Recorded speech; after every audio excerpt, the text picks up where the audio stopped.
কাঁঠাল কষা তৈরি করতে আমি কাঁঠালটাকে পুরো কেটে পরিষ্কার করে নিয়েছি। এবার সেটাকে আমি পুরো হালকা তেলে ভেজে নিলাম। দেখে নাও, ভেজে নিয়েছি।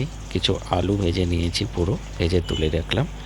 এবার আমি মশলা দিয়ে দিলাম, পেঁয়াজ, রসুন, কাঁচা লঙ্কা বাটা, আদা বাটা, জিরা বাটা, ধনে বাটা এসব দিয়ে পুরো পেঁয়াজটাকে আগে ভেজে নিয়েছি। তারপর মশলাগুলোকে দিয়ে দিলাম, তেজপাতা দিয়ে দিয়েছি।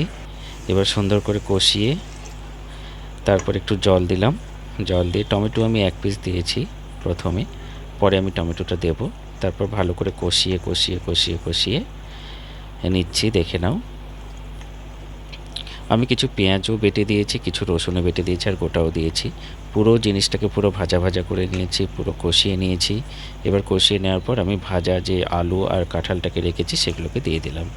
দেওয়ার পরে এবার সেগুলোকে পুরো একটু কষিয়ে নেব আবার সুন্দর করে। দেখো, দারুণ করে কষিয়ে নেব।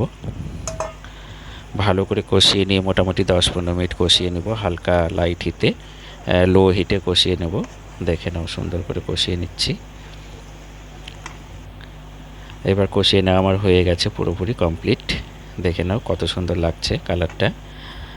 এবার জল দিয়ে দিয়েছি, দিয়ে আমি আবার টমেটোগুলোকে দিয়ে দিয়েছি। এবার টমেটোগুলোকে লাস্টে দেওয়ার কারণ হচ্ছে দেখতে খুব সুন্দর লাগে আর খেতেও ভালো লাগে। টমেটোটা হালকা সেদ্ধ হবে, গলে যাবে না, সুন্দর লাগবে, টেস্টি। দেখে নাও, একটু ঢাকা দিয়ে দিয়েছিলাম।